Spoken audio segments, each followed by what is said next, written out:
કૃષિ મંત્રાલય અને ડીડી કિસાનની સંયુક્ત પ્રસ્તુતિ કૃષિ ચોપાલ. હું તમારો હોસ્ટ ઘનશ્યામ ઉપાધ્યાય. તમે જાણો છો, આ શોમાં આપણે વાત કરીએ છીએ ખેતીની, કૃષિની, બીજની, આશાઓની, સપનાઓની.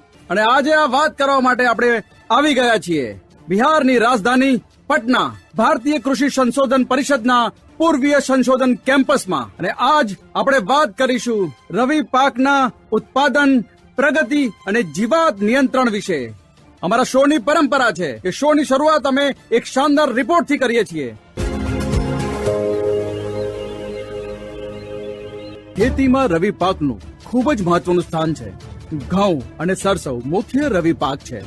આ ઉપરાંત મસૂર, મકાઈ, ચણા, ટમેટા, વટાણા, કઠોળ અને ફ્રેન્ચ બીન્સ પણ રવિ પાક છે. પાક ગમે તે હોય, હંમેશા જીવાતોના ઉપદ્રવનો ભય રહે છે. પરંતુ દેશમાં હાજર વિવિધ કૃષિ સંસ્થાઓ ખેડૂતોને રવિ પાકમાં જીવાત નિયંત્રણ કેવી રીતે કરવું તે અંગે સતત માહિતી પૂરી પાડી રહી છે. ભારતીય કૃષિ સંશોધન પરિષદ પટનાનું પૂર્વીય સંશોધન કેમ્પસ પણ આ દિશામાં ખેડૂતોને માર્ગદર્શન આપી રહ્યું છે. ઉધઈ ઘઉંને ઘણું નુકસાન પહોંચાડે છે. તેના લક્ષણો મૂળિયા ખોખલા, છોડ સુકાઈ જવા અને મૃત છોડ પર અનિયમિત ફોલ્લીઓ છે. તેના સંચાલન માટે વાવણીના થોડા દિવસો પછી જમીનમાં ક્લોરોપાયલીફોસ હેક્ટર દીઠ 3 લીટરનો ઉપયોગ કરો. ઘઉંમાં એફિડના સંચાલન માટે ઇમિડાક્લોરોપિડનો ઉપયોગ કરો. સરસવમાં એફિડના સંચાલન માટે સરસવની સહિષ્ણુ જાતોનું વાવેતર કરો. વહેલા વાવેતર શરૂ કરો. જીવાતોની વસ્તીનું નિરીક્ષણ અને નિયંત્રણ કરવા માટે પીળા સ્ટીકી ટ્રેપનો ઉપયોગ કરો. ટામેટાના ફળ ખાનાર ઈયળનો ઉપદ્રવ વધે તો 15 દિવસના અંતરે લીમડાના રસના 4% દ્રાવણનો ઉપયોગ કરો. સફેદ માખીઓ દેખાય તો 1 લીટર પાણી દીઠ 1.5 મિલી રોગોર અથવા 1 મિલી ઇમિડાક્લોરોપિડનો છંટકાવ કરો. વટાણામાં એફિડના નિયંત્રણ માટે પાણીમાં 2 મિલી રોગોરીન જંતુનાશક ભેળવીને છંટકાવ કરો. વટાણાના પાંદડા સુવાળા હોવાથી દવાનું દ્રાવણ પાંદડા પર રહેશે નહીં.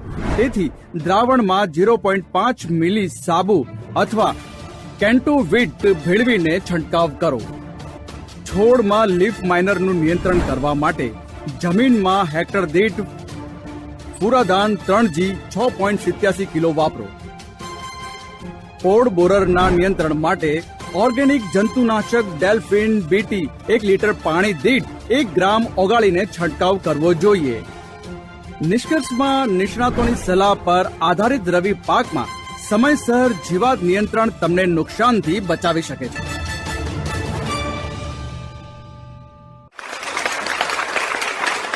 તમે અનુમાન લગાવ્યું હશે કે આજે આપણે રવિ પાકોમાં અદ્યતન ઉત્પાદન, ટેકનોલોજી તેમજ જીવાત પાક નિયંત્રણ વિશે વાત કરીશું. અને આ પહેલા સત્રમાં કેટલાક ખાસ મહેમાનો આપણી સાથે જોડાઈ રહ્યા છે જે આ વિષયને થોડો આગળ લઈ જશે. મારી સાથે છે ડોક્ટર અનુપ દાસ, ડોક્ટર અરવિંદ કુમાર ચૌધરી જોડાઈ રહ્યા છે. ચર્ચાનો ભાગ છે ડોક્ટર રાકેશ કુમાર પણ. સૌથી પહેલા હું ડોક્ટર અનુપ તમારી પાસે જવા માંગીશ. સાહેબ, ભારતના પૂર્વી ક્ષેત્રમાં એવા કયા કયા રવિ પાક છે જે મુખ્યત્વે ઉગાડવામાં આવે છે, તો કેટલું મહત્વ તમને નજર આવે છે? સૌથી પહેલા તો ભારતનું જે પૂર્વ ક્ષેત્ર છે જી, આ પ્રદેશ તમારા રવિ પાક માટે, ખાસ કરીને તમારા ઘઉં, તેલીબિયા, કઠોળ, મકાઈ અને શાકભાજી માટે ખૂબ જ મહત્વપૂર્ણ છે. અને આપણા ખાતરો આ દેશની ખાદ્ય સુરક્ષામાં ખૂબ જ મહત્વપૂર્ણ ભૂમિકા ભજવે છે. આપણા દેશના ઘઉંના ઉત્પાદનના ઓછામાં ઓછા 40% અને દેશના શાકભાજીના ઉત્પાદનના 50% આ પૂર્વીય ક્ષેત્રમાંથી આવે છે. અને રવિ શાકભાજીમાં ખાસ કરીને બટાકા, કોબી અને ફુલેવર મહત્વપૂર્ણ છે. આ રીતે દેશના કઠોળ ઉત્પાદનો ઓછામાં ઓછો ચોથો ભાગ એ ઉત્પાદન આપણા પૂર્વીય ભારતમાંથી આવે છે. અને આપણે જો બિહારની વાત કરીએ તો લગભગ બિહારમાં 4.5 લાખ હેક્ટરમાં કઠોળનું ઉત્પાદન થાય છે. બિહારમાં લગભગ 1,01,000 હેક્ટરમાં કઠોળ ઉગાડવામાં આવે છે અને તેમાંથી મોટા ભાગે સરસવની ખેતી થાય છે.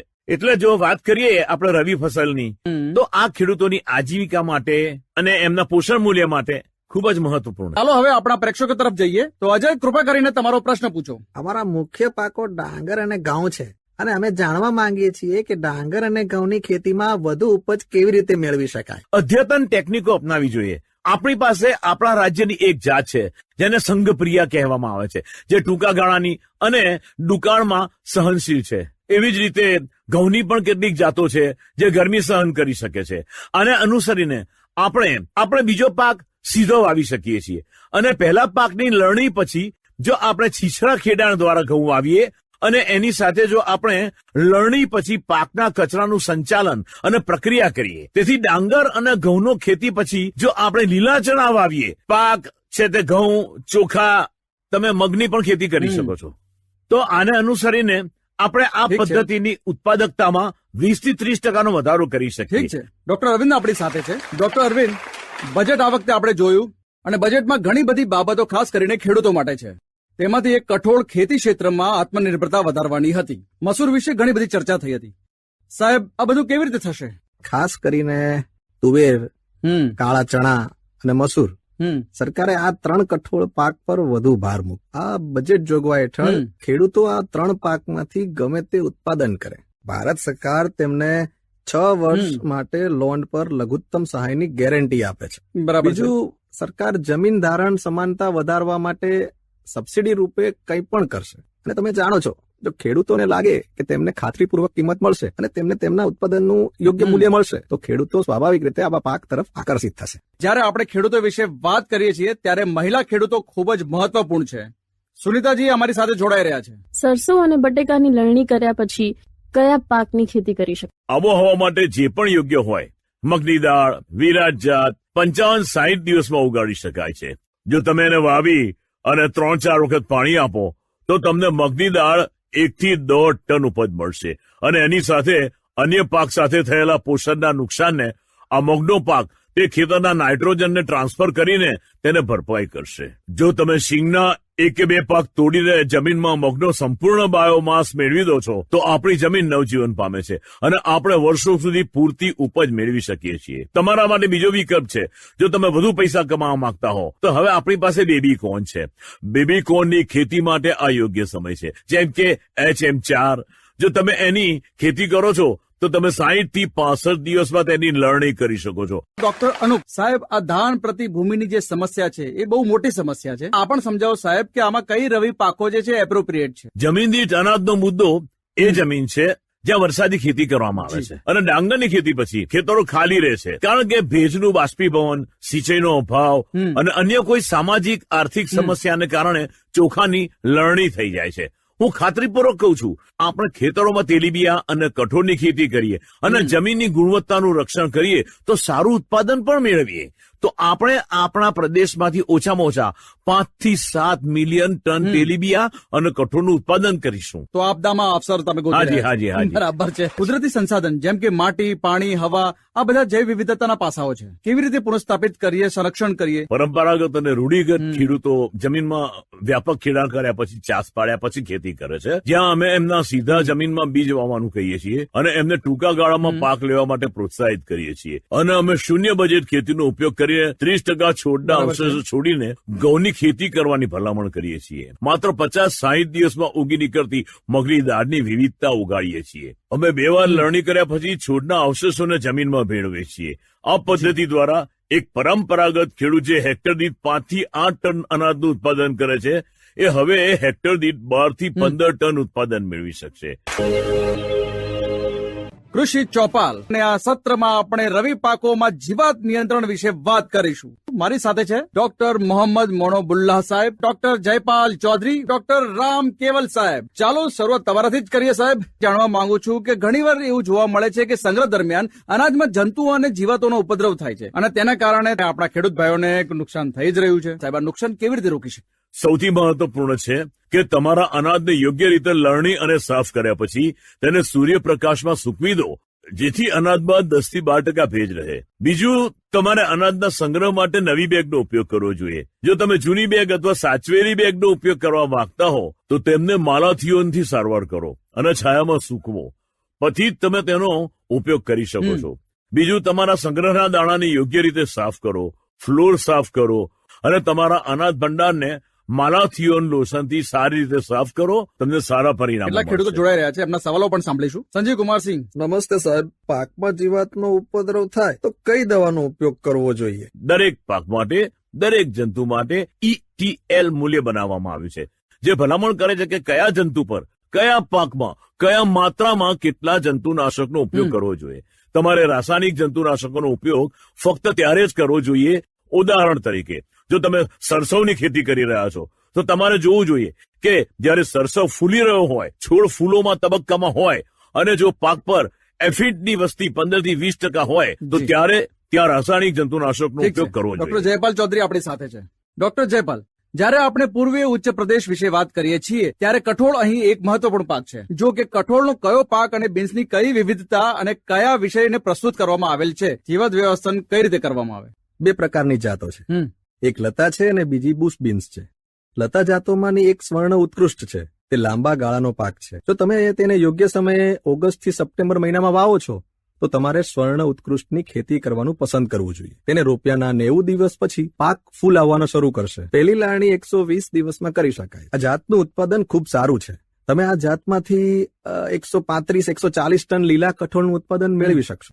બુશ બીન્સ વિશે વાત કરીએ છીએ અને જો ખેડૂતો સફેદ કઠોળ પસંદ કરે છે તો સ્વર્ણ ઋતુવર જાત વિકસાવવામાં આવી હતી. તમે આની ખેતી ગમે ત્યારે કરી શકો છો. તમે તેમને મે કે જૂન મહિનામાં વાવી શકો છો અને તે સારી રીત ઉપજ પણ આપે છે. પછી આરકા વિજય છે, તે બેંગ્લોરની જાત છે. આ જાતો ઉત્તર પ્રદેશમાં પણ વાવી શકાય છે. અને હવે આ પાકોમાં જીવાતોની વાત કરીએ તો જો આપણે તેમને સુરક્ષિત સમયે જુલાઈ અને ઓગસ્ટ મહિનામાં વાવીએ તો ઇયર બીગ્સ નામના જીવાતોનો ઉપદ્રવ થઈ શકે છે.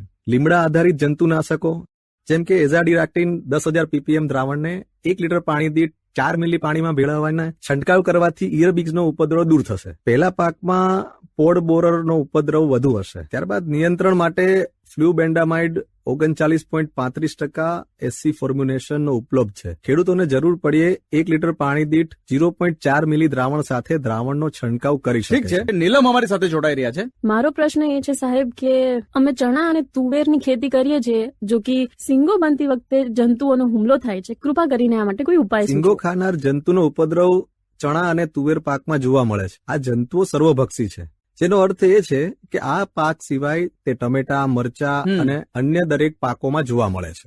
તેને રોકવા માટે જંતુનાશકનો પ્રથમ છંટકાવ 30 થી 35% ફૂલો આવે અને સિંગો બનવાનું શરૂ થાય ત્યારે કરવો જોઈએ.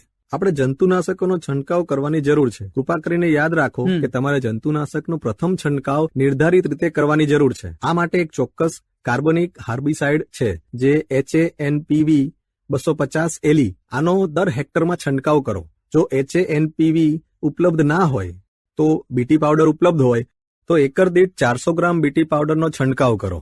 આ છંટકાવ 30% સિંગો બને ત્યારે કરવો જોઈએ. જો પાછળથી પાકમાં જીવાતનો ઉપદ્રવ વધુ ખરાબ થાય તો આપણે રાસાયણિક જંતુનાશક દવાનો ઉપયોગ કરવો જોઈએ. રાસાયણિક જંતુનાશકો હેઠળ જો સિંગોમાં ઉપદ્રવ વધારે હોય તો તમે લેમ્બડા સાયરોક્થ્રીનનો ઉપયોગ કરી શકો છો. આ જંતુનાશક બજારમાં ઉપલબ્ધ છે. આ જંતુથી છુટકારો મેળવવા માટે ચણા અને તુવેરના પાક પર 1.5 મિલી પ્રતિ લીટર પાણીમાં ભેળવી છંટકાવ કરો. ઠીક છે. હવે ડોક્ટર રામકેવલ સાહેબ તમારી સાથે. સર, જી. 2 પ્રબંધન સાંભળી રહ્યો છું. આ વખતે હું કીટ પ્રબંધનમાં એક એકીકૃત અને જીવાત નિયંત્રણ જી સર. ઘણી ચર્ચા છે સાહેબ, પણ છે શું સાહેબ અને મેનેજ કઈ રીતે કરવાની? પાક ઉત્પાદન અને પાક સંરક્ષણ વચ્ચે એક સંકલિત વ્યવસ્થા છે અને તેનો મુખ્ય ઉદ્દેશ ઉત્પાદન અને પાક સંરક્ષણને એવી રીતે ગોઠવવાનો છે કે આપણે યાંત્રિક, જૈવિક અને રાસાયણિક પદ્ધતિઓ સહિત તમામ ઉપલબ્ધ સાધનોનો ઉપયોગ કરીને પાકને ઉપદ્રવ કરતી જીવાતોને નિયંત્રિત કરી શકીએ. એવી રીતે કે તે આર્થિક રીતે સસ્તી, સામાજિક રીતે સ્વીકાર્ય અને પર્યાવરણની દ્રષ્ટિએ સલામત હોય. આપણી પાસે ફૂગના સંદર્ભમાં મેટારાઇઝમ એનેસોપ્લિયા છે. આપણી પાસે બેક્ટેરિયા હેઠળ બીટી પાવડર છે જે સરળતાથી ઉપલબ્ધ છે. નેમાટોડ્સ માટે આપણે આને અમલમાં લાવી શકીએ છીએ અને વાયરસ હેઠળ આપણે HNV નો ઉપયોગ કરી શકીએ છીએ. તે પર્યાવરણ માટે યોગ્ય છે અને તે મૈત્રીપૂર્ણ જીવોનું બરાબર પણ છે. રક્ષણ કરે છે. મારો સવાલ તો થયો સાહેબ, પણ ખેડૂત ભાઈઓ પણ આવ્યા છે. નમસ્કાર સાહેબ, મારા ઘઉં, બટાકા અને ચણા જેવા પાકમાં ઉંદરનો ઉપદ્રવ બહુ છે. આનો ઉપાય બતાવો સાહેબ. જ્યારે પણ આપણને જણાય છે ત્યારે આપણે પહેલા જ દિવસે છિદ્રો બંધ કરી દઈએ છીએ. બીજા દિવસે ખેતરમાં નવા છિદ્રો જણાય છે જ્યાંથી ઉંદરો બહાર આવે છે. તો બીજા દિવસે આપણે શું કરવું જોઈએ કે જ્યાં પણ છિદ્ર હોય ત્યાં આપણે અળસી કે ઘઉંના દાણા રાખવા જોઈએ અને તેનાથી આપણને ખબર પડશે કે ઉંદર તેને ખાશે કે નહીં. કારણ કે જો તમે પહેલા દિવસે ઝેરી અનાજ રાખો છો તો તેઓ તેને ખાશે નહીં. તેથી અમે ઉંદરોને ખવડાવવા માટે 2 દિવસ માટે ઝેર વગરના અનાજ રાખીએ છીએ. ત્રીજા દિવસે ભલે તે અળસી હોય કે ઘઉંના દાણામાં હોય, તમે ઝીંક ફોસ્ફાઇડ 98%, અળસી અને 2% ઝીંક ફોસ્ફાઇડ મેળવી દો અને મિશ્રણમાં થોડું સરસવનું તેલ પણ ઉમેરો અને તેને ખેતરના દરેક છિદ્ર પર મૂકો. ઉંદરો ઝેરી ખોરાક ખાઈ જશે અને તરત જ મરી જશે. ડોક્ટર મનોરુલ્લા, જ્યારે આપણે બિહારમાં રવિ પાક વિશે વાત કરીએ છીએ ત્યારે મકાઈ ખૂબ જ મહત્વપૂર્ણ છે સાહેબ. શું તમે કૃપા કરીને અમારા દર્શકોને મકાઈની ખેતીમાં જીવાત નિયંત્રણ વિશે સમજાવી શકો છો? ત્યારે ખેડૂતો શરૂઆતમાં મકાઈ વાવે છે ત્યારે તેમણે તેમના ખેતરોને સારી રીતે ખેડવા જોઈએ. કાપેલો કીડો જે માટીની નીચે તેના પ્યુપલ તબક્કામાં હોય છે તે ખુલ્લા થઈ ઠીક છે જશે સાહેબ. અને સૂર્યપ્રકાશમાં મરી જશે. શિકારી પક્ષીઓ તેમાં ઝંપલાવશે અને તેના લાર્વા અને પીપા ખાઈ જશે, જેના દ્વારા આ જીવાત નિયંત્રિત થાય છે. બીજું, એકવાર પાક રોપવામાં આવે છે અને તે ચોક્કસ તબક્કામાં ઉગે છે. પ્રારંભિક તબક્કામાં જી. આપણે લીમડાના જંતુનાશકોનો ઉપયોગ કરી શકીએ છીએ. બજારમાં વિવિધ વેપાર નામો હેઠળ બીટીના ઘણા ફોર્મ્યુલેશન ઉપલબ્ધ છે. આપણે જીવાત નિયંત્રણ માટે આવા બેક્ટેરિયાનો ઉપયોગ કરી શકીએ છીએ. જીવો છે, બાભુરિયા છે, મારો મતલબ કે આ બધી ફૂગ પણ ઠીક છે, છે. આપણે તેનો ઉપયોગ પણ કરી શકીએ છીએ. એનપીવી જેવા કેટલાક બેક્યુલો વાયરસ છે, આપણે તેનો પણ ઉપયોગ કરી શકીએ છીએ. ડોક્ટર રામ કેવલ, સરસવના પાકમાં મોલો મચ્છરનો ઉપદ્રવ આ એક ખૂબ સામાન્ય સમસ્યા છે. કઈ રીતે મેનેજ કરવામાં આવે? તમારે હંમેશા 15 ઓક્ટોબર થી 20 નવેમ્બર સુધી સરસવનો પાક લાવવો જોઈએ. જી. જો સરસવ 20 નવેમ્બર સુધી વાવવામાં આવે તો હું ખાતરી આપું છું કે તેને એફિડનો પ્રભાવ નહીં પડે. સરસવ એફિડનો તબક્કો પાર કરે, પરંતુ જ્યારે ડિસેમ્બરમાં અથવા 25 નવેમ્બર પછી અથવા 20 નવેમ્બર પછી સરસવ વાવવામાં આવે છે ત્યારે ફેબ્રુઆરીમાં તાપમાન ઘણું વધી જાય છે. જો આ એફિડનો ઉપદ્રવ જોવા મળે છે તો આપણે તાત્કાલિક લીમડાના તેલનું છંટકાવ કરવો જોઈએ. જો તે પછી પણ બંધ ન થાય અને એફિડનો ઉપદ્રવ વધતો રહે તો ખેડૂત મિત્રો, અમારી પાસે ઇમિડાક્લોપ્રિડ 17.8 SL નામનું જંતુનાશક છે અને જો તમે તેને 10 લીટર પાણીમાં 3 થી 5 મિલીલીટર ભેળવો છો અને આ દ્રાવણના 4 કે 5 મિલીલીટર છાંટવાથી ઉપદ્રવ ઓછો થઈ શકે છે. ખેતરોમાં મૈત્રીપૂર્ણ જંતુઓ છે અને તેમને સપ્તભૃંગી કહીએ છીએ. જો આ જીવાતોની સંખ્યા વધુ હોય તો તે ફક્ત એક જ છંટકાવમાં નિયંત્રિત થઈ જાય છે. આપણે મિત્ર જીવાતોનું પણ રક્ષણ કરવાનું જરૂરી છે અને તમારે આ છંટકાવ હંમેશા સવારે અથવા સાંજે કરવો જોઈએ. આપણે કૃષિ ચોપાલના મંચ પર પહોંચી ગયા છીએ. રવિ પાકમાં રોગ અને જીવાત નિયંત્રણ અને આ વિષય પર આપણી સાથે જોડાઈ રહ્યા છે ડોક્ટર સંજીવ કુમાર, ડોક્ટર અભિષેક કુમાર દુબે, ડોક્ટર કુમારી સુભા. સૌથી પહેલા ડોક્ટર સંજીવ, તમારી પાસે જ આવવા માંગીશ. સૌ ઘઉંની ખેતીમાં વધુ પડતું નિંદણ તે ખૂબ જ સામાન્ય બાબત છે, પરંતુ તે પણ એટલું જ દુઃખદાયક છે કે આપણે તેના વિશે વારંવાર વાત કરીએ છીએ. સર, આને કઈ રીતે દૂર કરીશ? જો આપણે ઘઉં વાવીએ તો વાવણીના 72 કલાકની અંદર પેન્ડીમેથાલિન નામનું નિંદણનાશક હોય છે, પરંતુ તે 72 કલાકની અંદર અમલમાં લાવવું જોઈએ. તો પછી પણ જો 25 થી 30 દિવસમાં નિંદણ ટકી રહે છે અને વધે છે તો ત્યાં એક નિંદણનાશક છે જે સલ્ફોસલ્ફ્યુરોન અને મેટાસલ્ફ્યુરોનનું મિશ્રણ છે. તેનો છંટકાવ એકર દીઠ 40 ગ્રામના દરે કરવો જોઈએ. આ સાથે જો 60 દિવસમાં બીજું નિંદણ આવે તો આપણે હાથથી નિંદણ કરવાની જરૂર છે અને એ ઘણું સારું હોય છે પાક માટે. આ સાથે સૂર્ય ખેડાણ દ્વારા કરવામાં આવતું નિંદણ. ખેડાણ પહેલા ગ્લાયફોસેટ નામનું નિંદણનાશક 80 થી 100 મિલી 10 લીટર પાણી દીઠ છાંટવામાં આવે છે. આ નિંદણનાશકનો છંટકાવ કરવાથી ઘઉંના અંકુરણ પછી ઉગતા નિંદણને નિયંત્રિત કરી શકાય. ઠીક છે. ડોક્ટર અભિષેક, ચણા અને મસૂરના પાકમાં ઓફા રોગ અને મૂળ સડવાની સમસ્યા, ઉકેલ શું હશે સાહેબ? તો આ રોગના નિયંત્રણ માટે આપણે 4 મહત્વપૂર્ણ બાબતો પર ખાસ ધ્યાન આપવાની જરૂર છે. જેમાં પહેલી અહીં રોગ પ્રતિરોધક પાકની પસંદગી છે, બીજી બીજ માવજત છે, ત્રીજું માટી સુધારણા છે અને ચોથું અનાજ અને કઠોળ પાકની વચ્ચે પાક પરિભ્રમણ છે. તેથી જો આપણે જાતો વિશે વાત કરીએ તો મસૂરના પાક માટે IPL 220 અને ચણા માટે સ્વર્ણ લક્ષ્મી છે, જે આ જ સંસ્થા દ્વારા વિકસાવવામાં આવી છે. આ બંને જાતોમાં ઉફરા રોગને રોકવા માટે પ્રતિકારક શક્તિ છે. હવે બીજી માવજતની વાત કરીએ તો ટ્રાયકોડર્મા અથવા કેટલાક રસાયણો છે, જેમ કે તમારી પાસે કાર્બોડાઇઝિમ, કાર્બોક્સિન છે અથવા કાર્બોક્સિન અને થીરામનું મિશ્રણ છે, જે બજારમાં ઉપલબ્ધ છે વિટાવેક્સ પાવર નામથી. આનાથી બીજની સારવાર કરી શકાય છે.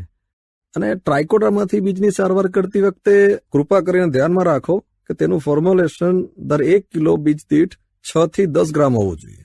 જો તે કોઈ અન્ય રાસાયણ હોય તો બીજને દર 1 કિલો બીજ દીઠ 2 ગ્રામ રાસાયણનો દર સારવારે આપવી જોઈએ. અને પછી માટી સુધારણા કરવી જરૂરી છે, કારણ કે તેના કારક એજન્ટો જમીનમાં જ રહે છે. બાદમાં ટ્રાયકોડર્મા ગાયના છાણના ખાતર ઉપર ઉગાડવો જોઈએ અને બાદમાં ખેતરમાં છંટકાવવો જોઈએ. જ્યારે તમે આ દ્રાવણનો ઉપયોગ કરો છો ત્યારે જમીનમાં ભેજ રહે. તેથી જો તમે 4 બાબતો કરો છો તો આ રોગ થવાની શક્યતા ઓછી થઈ જશે. જો તમે આ પગલાઓનું પાલન નહીં કરો અને પછી પાક રોગથી પ્રભાવિત થાય તો રોગ નિયંત્રણ વધુ મુશ્કેલ બનશે. રાજેન્દ્ર આપણી સાથે જોડાઈ રહ્યા છે. સાહેબ, હું તમારી પાસે જાણવા માંગુ છું કે રાસાયણિક ઉપચાર સિવાય પાકોમાં રોગ અટકાવવા માટે બીજી કઈ કઈ પદ્ધતિનો ઉપયોગ કરી શકાય? પહેલી છે કે તમારે આબોહવા પ્રતિરોધક જાતો વાવવી જોઈએ, જેમાં રોગો અટકાવવાની ક્ષમતા હોય, એને લગાવો. બીજું એ છે કે ઉનાળા દરમિયાન તમારે ખેતરોમાં ઊંડું ખેડાણ કરવું જોઈએ. આમ કરવાથી જમીનમાં રહેલ રોગકારક જીવાણુઓ સપાટી પર આવશે. ઘણી વનસ્પતિઓ પણ છે, તમે લીમડાના તેલનો ઉપયોગ પણ કરી શકો છો, જે ખૂબ મદદરૂપ છે. કેટલાક કાર્બનિક ઘટકો પણ છે, જેમ કે કાર્બનિક લીલું ખાતર, બાયોચાર વગેરે, અને જમીનમાં તેના ઉપયોગથી સૂક્ષ્મ જીવાણુની સંખ્યા ઓછી થશે અને રોગો ઓછા થશે. આપણે છેલ્લા વિકલ્પ તરીકે રાસાયણિક જંતુનાશકનો ઉપયોગ કરવાનું પસંદ કરવું. ડોક્ટર શુભા, લીલા વટાણાની ખેતી અને ચૂર્નિલ અસીતા રોગ અને મૂળના સડાની સમસ્યા, આપણે આને કઈ રીતે સુધારી શકીએ અને તેનું સંચાલન કેવી રીતે કરી શકીએ? તમે જોઈ શકો છો કે ઉષ્ણતામાન દિવસે ને દિવસે વધી રહ્યું છે અને આજ તે સમય છે જ્યારે લીલા વટાણાના છોડમાં પણ સિંગો બને છે અને પાવડર મોલિક્યુલ રોગ, જેને હિન્દીમાં આપણે ચૂર્ણ અસીતા કહેવાય છે, આ સમયે લીલા વટાણાના પાકમાં સૌથી વધુ અસરગ્રસ્ત રોગ છે. તેથી હું અહીંયાના મારા ખેડૂત મિત્રોને વિનંતી કરીશ કે જો તમારા પાછલા વર્ષના લીલા વટાણાના પાક પાવડરી મોલિક્યુલ રોગથી પ્રભાવિત થયા હોય તો તમારા ખેતરમાં લીલા વટાણા ન વાવો. બીજું, તમે બીજની સારવાર કરી શકો છો, જેમ કે તમે ટાઇકોડર્માથી બીજની સારવાર કરી શકો છો. જો તમે દર કિલો બીજ દીઠ 4 ગ્રામથી સારવાર કરો છો તો આ રોગની શક્યતા ઓછી થશે. જો તમારા ખેતરમાં પહેલાથી જ પાવડરી માઇલ્યુટની અસર થઈ છે તો તમે તેના માટે સલ્ફર ડસ્ટનો ઉપયોગ કરી શકો છો. આ ઉપરાંત કરથાને પાવડરી માઇલ્યુટ માટે ખૂબ જ અસરકારક જંતુનાશક સ્પ્રે છે. અને હવે બીજા રોગની વાત કરીએ તો તેને મૂળનો સડો કહેવામાં આવે છે. આ રોગને રોકવા માટે સૌ પ્રથમ જે કરીશ તે એ છે કે તે બીજથી થતો રોગ છે. કૃપા કરીને બીજની સારવાર કરો, નહીતર તમે પાકની ફેરબદલી શરૂ કરી શકો છો. અને જો તમે તમારા છોડમાં કોઈ રોગની હાજરી જોઈ હોય તો તે વિસ્તારોમાં સિંચાઈ ન કરો. સિંચાઈના પાણી દ્વારા સૌથી વધારે ફેલાય છે. ફૂગનાશકનો ઉપયોગ કરવું વધુ સારું છે, કારણ કે તે ફૂગજન્ય રોગ છે. તમે તેના નિવારણ માટે કોપર ઓક્સીક્લોરાઇડનો છંટકાવ કરી શકો છો. આ બધી પદ્ધતિઓની મદદથી તમે તમારા ખેતરમાં લીલા વટાણાનું ઉત્પાદન વધારી શકો છો. ઠીક છે, ગુડ્ડુ પ્રધાન આપણી સાથે છે. મારો સવાલ ફૂલગોબીના સંબંધિત છે સાહેબ. ક્યારેક એવું બને છે કે ફુલાવરના પાકોમાં ફૂલ ખૂબ જ છૂટા હોય છે, તેમાં તિરાડો હોય છે અને ખૂબ જ નાના પણ હોય છે, તો એનો ઉપાય કંઈક જણાવો. તમે મને ફ્લાવર વિશે જે પ્રશ્ન પૂછી રહ્યા છો તે કોબીજ માટે પણ છે. જો કે ફ્લાવરના કિસ્સામાં 3 અલગ અલગ જાતો છે. એક જે વહેલો પાકી જતો હોય છે અને જે બજારમાં ખૂબ વહેલો આવી જાય છે, અને તેના માટે મધ્ય ઋતુની જાત હોય છે અને અંતે મોટી પાકતી જાત હોય. જો તમે મોડી પાકતી જાત વાવો છો અથવા તો ફક્ત મોડી પાકતી જાત વાવો છો તો આ સમસ્યા ઉભી થશે. તેથી તમારે ખાતરી કરવાની જરૂર છે કે તમે જે બીજ ખરીદી રહ્યા છો તે મોડી પાકતી જાતના છે કે વહેલી પાકતી જાતના. આ ઉપરાંત જો તમારા પ્લોટમાં નાઇટ્રોજનનો અભાવ હોય તો તમને નાના ફ્લાવર મળશે. જમીનમાં નાઇટ્રોજનનો અભાવ છે, ઉપરાંત તમે તપાસી શકો છો કે જમીનમાં ભેજ યોગ્ય માત્રામાં છે કે નથી. આ ઉપરાંત પાણી ભરાવું ના જોઈએ, કારણ કે આપણે જાણીએ છીએ કે રબી ઋતુના બધા જ શાકભાજી પાણી પ્રત્યે ખૂબ જ સંવેદનશીલ હોય છે. એક બીજો પ્રકારનો રોગ છે જેમાં તમે ફ્લાવરમાં ટપકા જોઈ શકો છો. જો ઉષ્ણતામાન અચાનક વધે તેથી તમારે ધ્યાન આપવું જોઈએ, અને જો ઉષ્ણતામાનમાં વધારાના કારણે સમસ્યાઓ હોય તો આપણે ઉષ્ણતામાન ઘટાડવું જોઈએ. આવા કિસ્સામાં તમે ફ્લાવરના ખેતરમાં છાયણાની વ્યવસ્થા કરી શકો છો. યોગ્ય સમયે લણણી કરો અને સમસ્યા અટકાવો. ઠીક છે, અને આપણે હવે સૌથી મહત્વપૂર્ણ સત્રમાં આવી ગયા છીએ. આપણે આધુનિક ટેકનોલોજીની મદદથી પાક વ્યવસ્થાપન કેવી રીતે કરી શકાય તે વિશે વાત કરીશું. વિકાસ સરકાર મારી સાથે જોડાઈ રહ્યા છે. ડોક્ટર આરતી કુમારી જોડાઈ રહ્યા છે. ડોક્ટર મીનુ કુમારી જોડાઈ રહ્યા છે. સૌથી પહેલા ડોક્ટર વિકાસ તમારી પાસે જ આવવા માંગીશ. સાહેબ, લગાતાર સરકારના પ્રયત્નો છે કે નવી નવી ટેકનોલોજીની મદદથી ખેડૂતોને સજ્જ કરવામાં આવે, સમજાવવામાં આવે અને બતાવવામાં આવે કે પાકને કઈ રીતે મેનેજ કરવાનું છે. અને આમાંથી જ એક છે ડ્રોન ટેકનિક. આ ડ્રોન ટેકનિક કેટલી કામની છે? ડ્રોનની ઘણી બધી ટેકનિકો અને ઘણા બધા ઉપયોગો છે.